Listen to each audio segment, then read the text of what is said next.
Hi, എല്ലാവർക്കും നമസ്കാരം. Hajas ക്ലാസ്സസിൻ്റെ morning ടീയിലേക്ക് നിങ്ങളേവരെയും ഹാർദപൂർവ്വം സ്വാഗതം ചെയ്യുകയാണ്.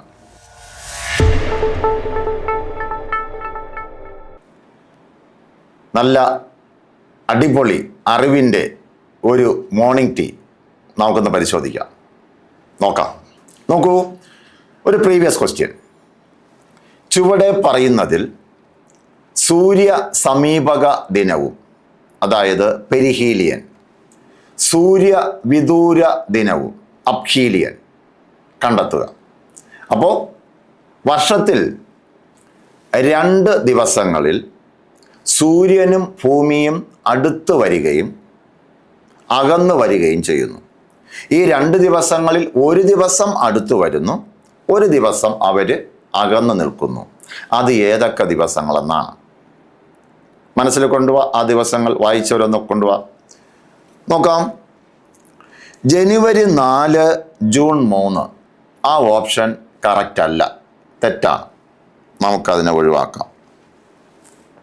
2, ജനുവരി 3, ജൂൺ 4 ശരിയല്ല, ഒഴിവാക്കാം. നോക്കൂ, ജനുവരി 3, ജൂലൈ 4. ജനുവരി 3, ജൂലൈ 4 അതാണ് കറക്റ്റ് ആൻസർ. അടുത്തത് നോക്കാം, ഒഴിവാക്കാം. നമുക്ക് നോക്കാം, ശ്രദ്ധിക്കുക. അതായത് ഇത് നമ്മുടെ സൂര്യനാണ്. സൂര്യൻ, ഇത് ഭൂമി എന്ന് വെച്ചാൽ ഭൂമി ഇങ്ങനെ കറങ്ങി വരികയാണ് കേട്ടോ. ഇതാ ഇവിടെ ഭൂമി നിൽക്കുന്നു. ഇതിപ്പോൾ അടുത്തെന്ന് പറയാം. ഇതാ ഇവിടെ ഭൂമി നിൽക്കുന്നു അകലത്തിൽ.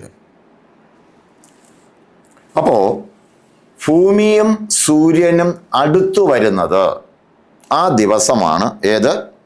ജനുവരി മാസം 3-ാം തീയതി. ജനുവരി മാസം 3-ാം തീയതിയാണ് ഭൂമിയും സൂര്യനും അടുത്തു വരുന്നത്. ആ ദിവസത്തെ വിളിക്കുന്ന പേരാണ് സൂര്യ സമീപക ദിനം എന്ന് പറയും. ഈ ദിവസത്തിൽ ഭൂമിയും സൂര്യനും തമ്മിലുള്ള അകലം എത്ര കിലോമീറ്റർ ആണെന്ന് ചോദിച്ചാൽ 147 ദശലക്ഷം കിലോമീറ്റർ ആണ് സൂര്യനും ഭൂമിയും തമ്മിലുള്ള ഈ ദിവസത്തെ അകലം. എത്രയാണ്? 147 ദശലക്ഷം കിലോമീറ്റർ ആണ് ഈ ദിവസം, അതായത് അവർ അടുത്ത് നിൽക്കുന്ന ദിവസം ഇവർ തമ്മിലുള്ള ഡിസ്റ്റൻസ്, അകലം. ഇനി ഈ ഒരു വർഷത്തിൽ ജൂലൈ മാസം 4-ാം തീയതി ഇവർ മാക്സിമം അകന്ന് നിൽക്കും, അവർ പിണങ്ങും എന്ന് വിചാരിക്കാം. അത് ഏത് ദിവസമാണ്? ജൂലൈ മാസം 4-ാം തീയതിയാണ്. ഈ ദിവസത്തിന് വിളിക്കുന്ന പേരാണ് സൂര്യ വിദൂര ദിനമെന്നോ സൂര്യോച്ച ദിനമെന്നോ പറയാം. രണ്ടും പറയാം. ഒന്നുകിൽ സൂര്യ വിദൂര ദിനം അല്ലെങ്കിൽ സൂര്യോച്ചം എന്ന് പറയാം. ഇംഗ്ലീഷിൽ വിളിക്കുന്ന പേര് അപ്ഹീലിയൻ എന്നാണ്. അപ്ഹീലിയൻ. അപ്പോൾ ഈ സൂര്യവിദൂര ദിനത്തിൻ്റെ അന്ന് അഥവാ സൂര്യോച്ച ദിനത്തിൻ്റെ അന്ന് ഇവർ തമ്മിലുള്ള ഡിസ്റ്റൻസ്, ഈ സൂര്യനും ഭൂമിയും തമ്മിലുള്ള ഡിസ്റ്റൻസ് എത്രയായിരിക്കും? കണ്ടെത്താൻ എളുപ്പമാണ്. ഈ 147 ദശലക്ഷത്തോടൊപ്പം ഒരു 5 ദശലക്ഷം കിലോമീറ്ററും കൂടെ ആഡ് ചെയ്താൽ മതി. 147 ദശലക്ഷത്തോടൊപ്പം എത്ര? 5 ദശലക്ഷം കൂടെ ആഡ് ചെയ്താൽ മതി. അപ്പോൾ 152 ദശലക്ഷം കിലോമീറ്റർ ആണ് സൂര്യവിദൂര ദിനത്തിൻ്റെ അന്ന്, അപ്ഹീലിയൻ്റെ അന്ന് ഇവർ തമ്മിലുള്ള വ്യത്യാസം. ഇത്രയും കിട്ടിയിരിക്കുമല്ലോ. അപ്പോൾ സൂര്യ സമീപകവുമായി സൂര്യ വിദൂര ദിനവുമായി, പെരിഹീലിയനും അപ്ഹീലിയനും. ഡേറ്റ് മറക്കണ്ട. ജനുവരി 3-ഉം ജൂലൈ 4-ഉം. ജനുവരി 3-ന് ഇവർ അടുത്ത് നിൽക്കുന്നു, ജൂലൈ 4-ന് ഇവർ മാക്സിമം എന്ത് ചെയ്യുന്നു? അകന്ന് നിൽക്കുന്നു. അതവിടെ നിൽക്കട്ടെ. ഇത് നമ്മൾ പഠിച്ച സ്ഥിതിക്ക് ഇനി ഒരു കാര്യം കൂടെ നമുക്കൊന്ന് പഠിച്ചെടുക്കണം. അത് അറിയാം ചിലർക്കൊക്കെ, എന്നാലും നമുക്ക് നോക്കാം. അതായത് സൂര്യൻ്റെ അയനം എന്നാണ് ആ ടോപ്പിക്ക് പറയുന്നത് കേട്ടോ. സൂര്യൻ്റെ അയനം. അയനം എന്ന വാക്കിൻ്റെ അർത്ഥം, അയനം എന്ന വേർഡിൻ്റെ അർത്ഥം എന്താ? യാത്ര. അപ്പോൾ ആരുടെ യാത്രയാണ്? സൂര്യൻ്റെ യാത്രയാണ്. യഥാർത്ഥത്തിൽ സൂര്യൻ യാത്ര ചെയ്യുന്നുണ്ടോ? ഇല്ല. സൂര്യൻ കോൺസ്റ്റൻ്റായി നിൽക്കുകയാണ് അവിടെ, അല്ലേ? സൂര്യൻ ഇതാ ഇങ്ങനെ സ്ഥിരമായിട്ട് നിൽക്കുകയാണ്. സൂര്യൻ ഇങ്ങനെ നിൽക്കുകയാണ്, യാത്രയൊന്നുമില്ല. അപ്പോൾ സൂര്യനെ അപ്പം ചുറ്റുന്നത് ആരാണ്? അത് ഭൂമിയാണ്, അല്ലേ? അപ്പോൾ നോക്കാം, ഞാനിതിങ്ങനെ വരയ്ക്കുകയാണ്. യെസ്, വർഷത്തിൽ ഇതാ ഇവിടെയും ഇവിടെയും ഇവിടെയും 4 പൊസിഷൻ. ഇത് അച്ചുതണ്ടാണേ, 4 പൊസിഷൻ. ഇങ്ങനെ ഭൂമി ഇങ്ങനെ വലം വെച്ച് വരുമ്പോൾ 4 പൊസിഷൻ, അത് ഏതൊക്കെയാണെന്ന് നമുക്കൊന്ന് പഠിക്കണം. ഓക്കെ, അപ്പോൾ നോക്കൂ, ഇതിന് വിളിക്കുന്ന പേരാണ് സൂര്യൻ്റെ അയനം. യഥാർത്ഥത്തിൽ സൂര്യൻ യാത്ര ചെയ്യുന്നില്ല, സൂര്യനെ ഭൂമിയാണ് വലം വയ്ക്കുന്നത്. അതൊന്ന് മനസ്സിലാക്കിക്കൊള്ളണം. ക്ലിയർ? യെസ്. അപ്പം ഇവിടെ ഈ സ്ഥലം ഞാൻ മാർച്ച് മാസം 21 എന്ന് കൊടുക്കുന്നു. മാർച്ച് 21. വീണ്ടും ഒരു 3 മാസം കൂടെ കഴിഞ്ഞിട്ട് മാർച്ച്, ഏപ്രിൽ, മെയ്, ജൂൺ. ഇവിടെ വരുമ്പോൾ ഞാൻ കൊടുക്കുന്ന ഡേറ്റ് ജൂൺ മാസം 21-ാം തീയതിയാണ്. ജൂണിൽ നിന്നും ഒരു 3 മാസം അങ്ങോട്ട് ജൂലൈ, ഓഗസ്റ്റ്, സെപ്റ്റംബർ. സെപ്റ്റംബർ മാസം 23 എന്ന് ഞാൻ ഇവിടെ ഡേറ്റ് കൊടുക്കുന്നു. മനസ്സിലായി കാണും നിങ്ങൾക്ക്, അല്ലേ? സെപ്റ്റംബറിൽ നിന്നും ഒരു 3 മാസം അങ്ങോട്ട്, അല്ലേ? October, November, December. അപ്പോൾ ഡിസംബർ മാസം 22 എന്ന ഡേറ്റ് ഞാൻ ഇവിടെ കൊടുക്കുന്നു. അപ്പോൾ നോക്കൂ, വർഷത്തിൽ സൂര്യൻ ഭൂമിയുടെ ചില പ്രത്യേക സ്ഥലങ്ങളിൽ എത്തുന്നു. അതാണ് ഈ 4 ഡേറ്റുകൾ. ആ ഡേറ്റുകളെന്ന് ഓർമ്മിച്ചോളൂ. മാർച്ച് 21, ജൂൺ 21, സെപ്റ്റംബർ 23, ഡിസംബർ മാസം 22-ാം തീയതി. ഇനി നമുക്ക് ഇത് ഓരോന്നിൻ്റെയും പ്രത്യേകത നോക്കണം. അതായത് ആദ്യം നമ്മൾ ശ്രദ്ധിക്കേണ്ടത് മാർച്ച് മാസം 21-ഉം സെപ്റ്റംബർ മാസം 23-ഉം ഈ 2 ദിവസങ്ങളിലും സൂര്യൻ്റെ സ്ഥാനം എവിടെ എന്ന് ചോദിച്ചാൽ ഭൂമധ്യരേഖയുടെ നേർക്ക് ആയിരിക്കും. ഏത് ദിവസങ്ങളിലാണ്? March 21, September 23. നമ്മുടെ സൂര്യൻ്റെ സ്ഥാനം എവിടെയായിരിക്കും? ഭൂമിയുടെ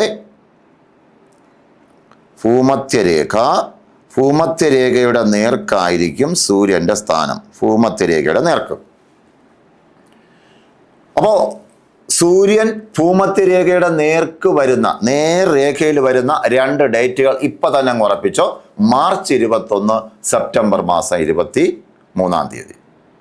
അപ്പോൾ നോക്കാം, ഭൂമധ്യരേഖയ്ക്ക് വടക്ക് നമ്മൾ എന്താ പറയുന്നത്?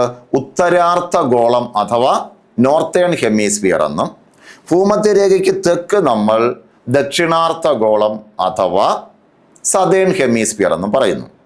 അപ്പോൾ ഈ മാർച്ച് 21, സെപ്റ്റംബർ 23 സൂര്യൻ്റെ സ്ഥാനം എവിടെയാണ്? ഭൂമധ്യരേഖയ്ക്ക് നേരെയാണ്.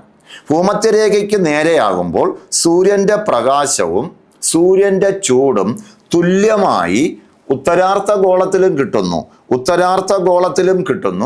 ഇവിടെ ദക്ഷിണാർദ്ധഗോളത്തിലും കിട്ടുന്നു. ശരിയല്ലേ?